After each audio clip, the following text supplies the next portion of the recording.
What is up, everyone? Nintern here. We are back in the Season 2 PTR, and I just want to talk about trinkets as well as cantrip items that are coming in Season 2 of Midnight. Before we get started, be sure to like and subscribe, as well as check out my Discord and the Fellhammer Discord, which is where my written guide is as well. But yeah, let's just get into it. Just off the bat, not going to talk about PvP trinkets. The thing, I mean, if you have to use Delve trinkets like early in the season, if you get one, Drum of Renewed Bonds is always good. Glorious Crusader's Keepsake is fine, and this effigy of Ulatek's Faithful seems fine. But like at the end of the day, none of these are really worth using. Lightspire Core. This comes from the Blinding Veil dungeon in Ren'dorei. Um, it's pretty basic. Your mastery is passively increased by 112 at Myth Eye level. And then your damaging spells and abilities can call down a beam of radiant light nearby. Standing in the light blesses you with 195 mastery while you stand in it. If you remember correctly, a couple things. For one, our mastery is getting massively nerfed going into 12.1 and Season 2. So mastery trinkets kind of in general are just kind of really devalued. So I'm just kind of avoiding things like this in general. We don't have Sims right now, but this is just kind of an overall feel. But the thing with this trinket is if this trinket procs, if the beam that comes down that it wants you to stand in procs while you're casting Void Ray, uh, or Collapsing Star, it will interrupt your cast to do so, which is really bad.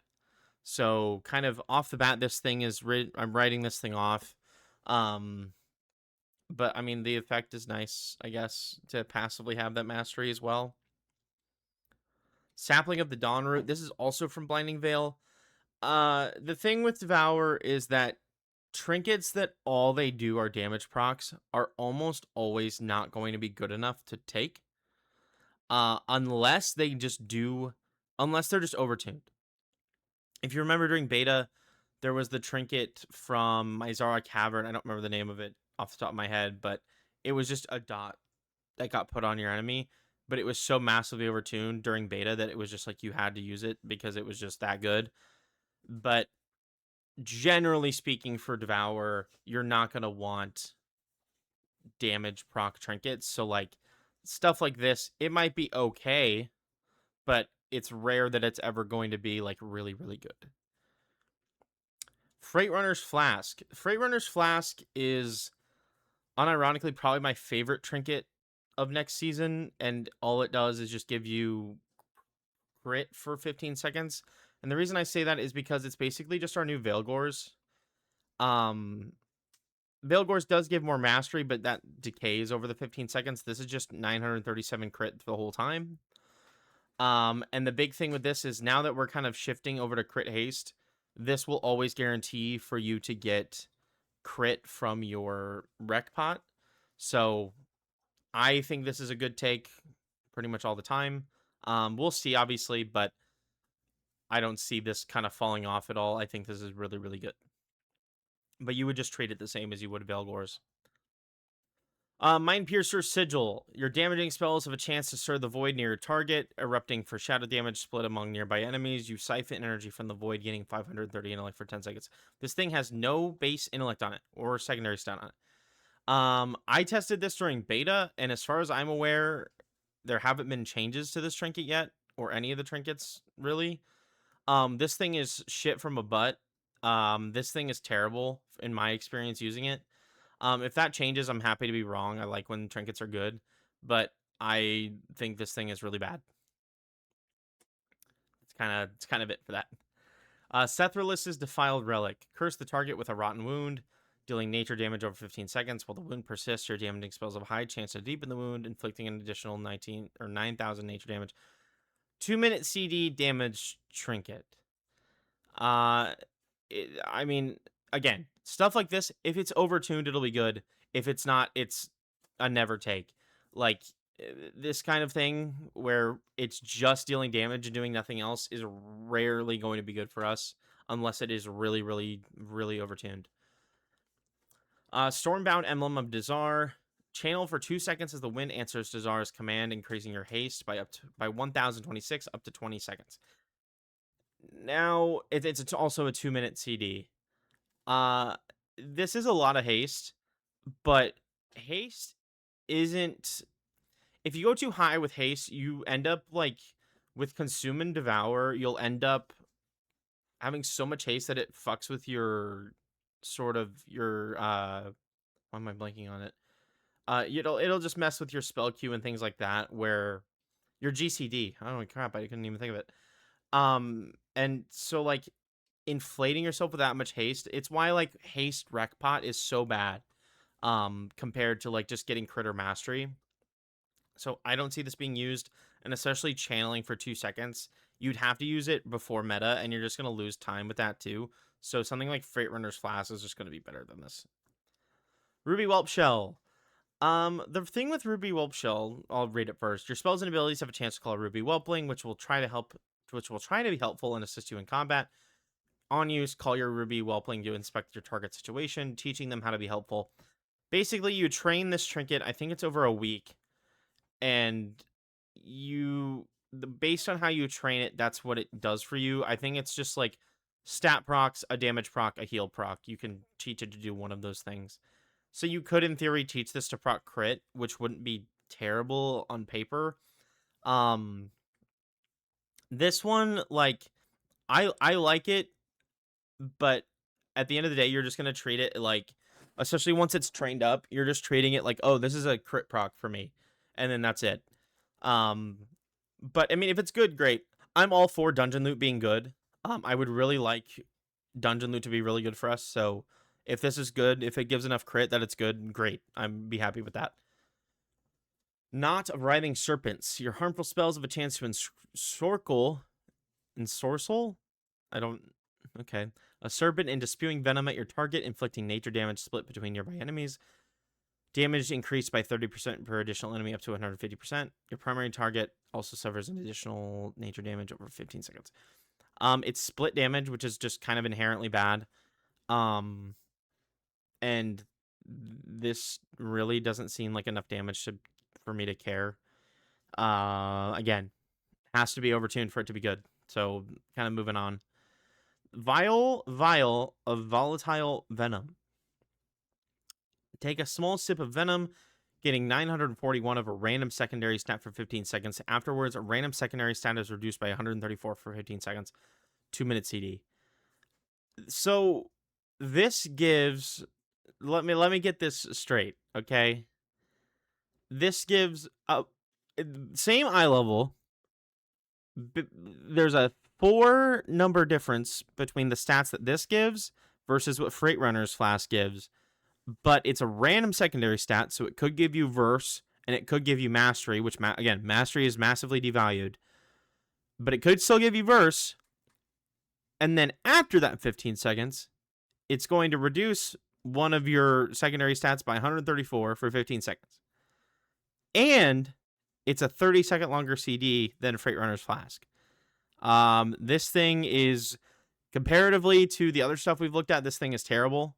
Like, comparing it to both, I mean, even Stormbound, Emblem of Desire, Freight Runner's Flask, and some trinkets we're going to see later, I think this thing is garbage.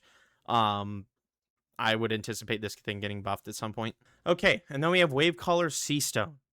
Your spells have a high chance to call to the sea, granting Tidal Insight to increase your intellect by 61 up to 6 times. After reaching its peak, your spells instead diminish Tidal Insight before beginning the cycle anew, and then it has baseline haste. I like this a lot. I think the stacking int, I would prefer over having baseline int, and then we also just have a passive amount of haste from this. And then this comes from the world boss in Season 2, so, like,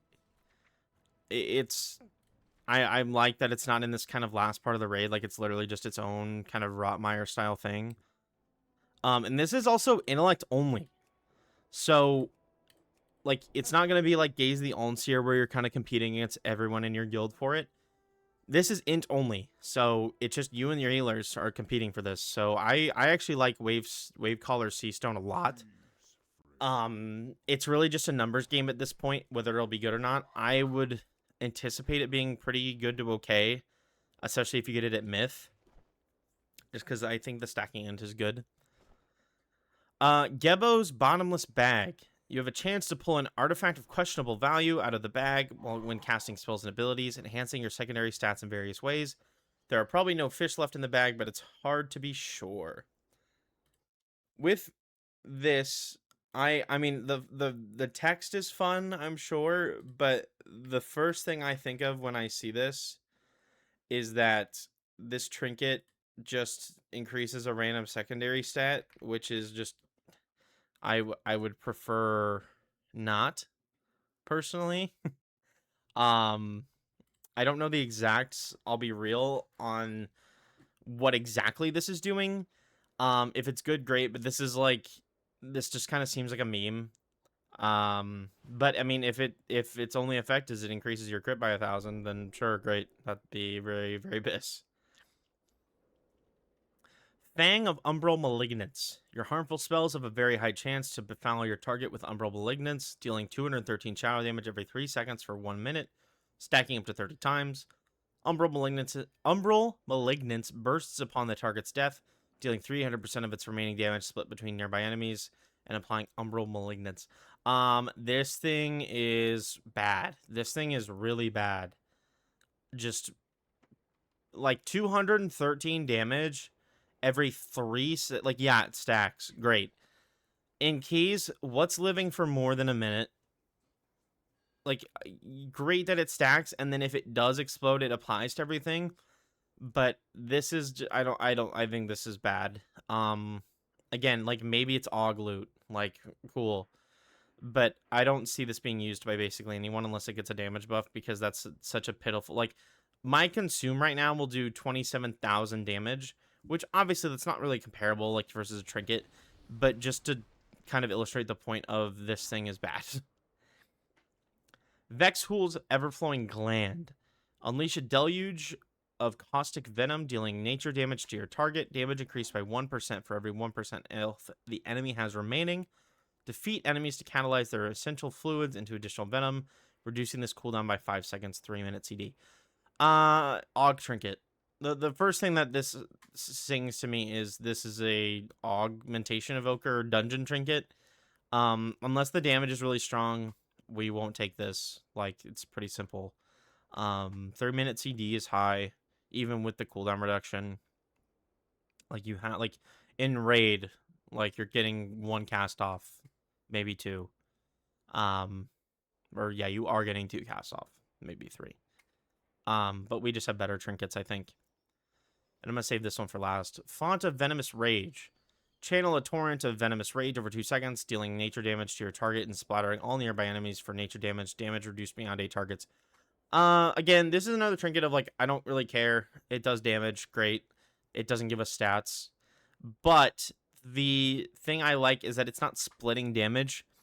It's just reduced beyond 8 targets, but it's a 4-minute cooldown.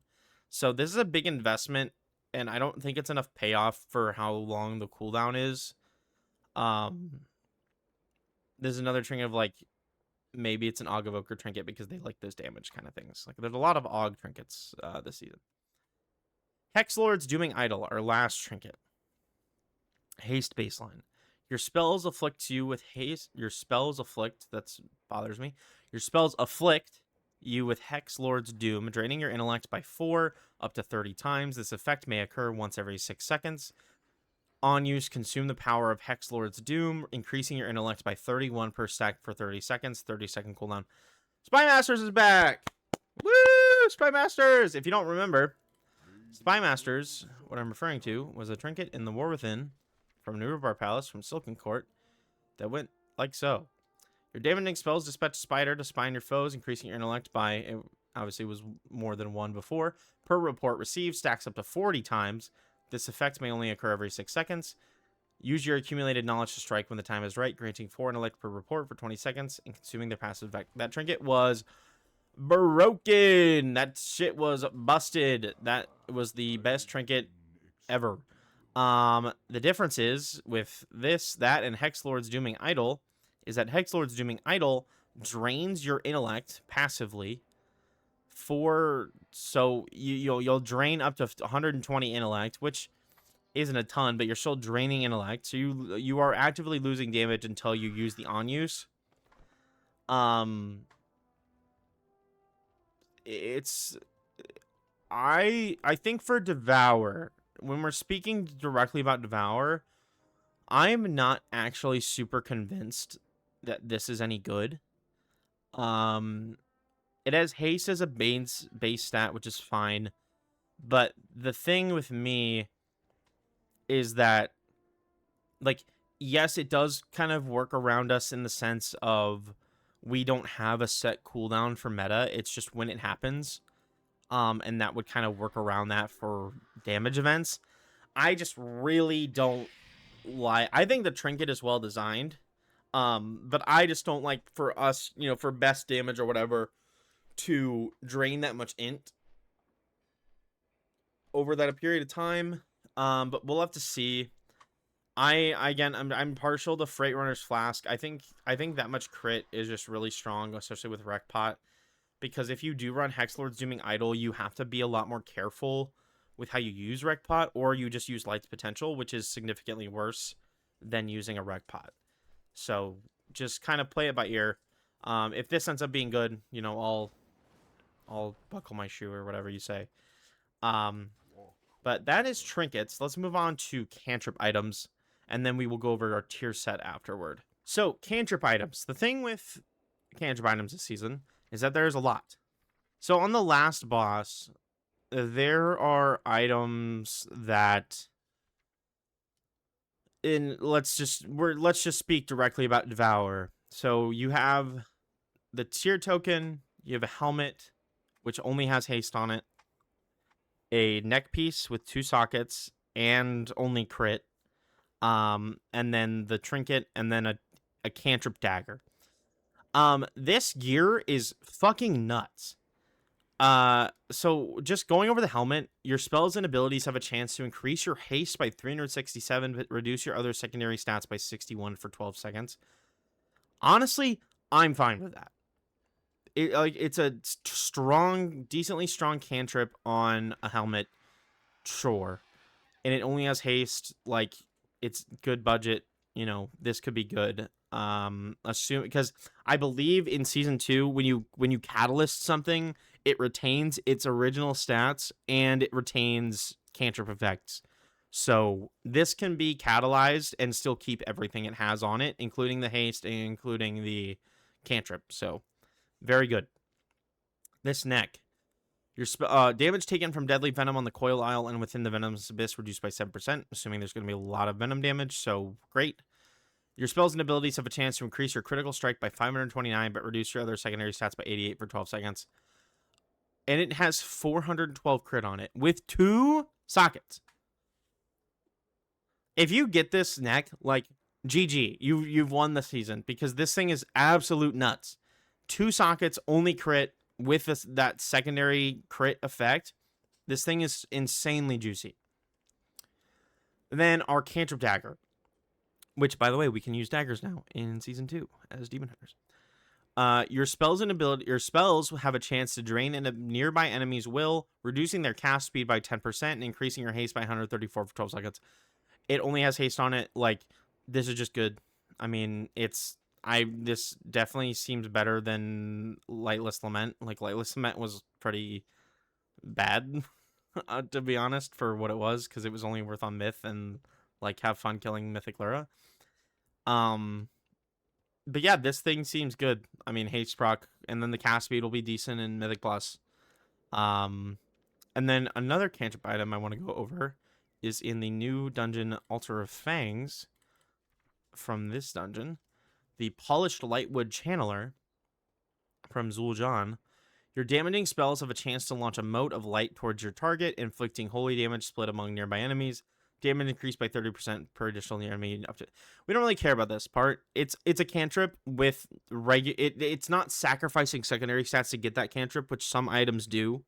Kind of like Mind Piercer Sigil, like we talked about before. Obviously, it's not a cantrip, but it's a trinket that's sacrificing its base stats for a stronger secondary effect.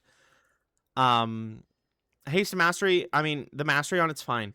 Like, that's really not a big deal. The fact we'll be able to use both this and the cantrip dagger from the raid is really, really good. And there's a cool mount from the dungeon. So there's that. Okay, so now let's talk about our tier set. Our tier set does the following. 2-piece harvesting 4 or more soul fragments with Reap has a 20% chance to cause your next consume to be instant cast and explode in a soul burst, dealing cosmic damage to nearby enemies.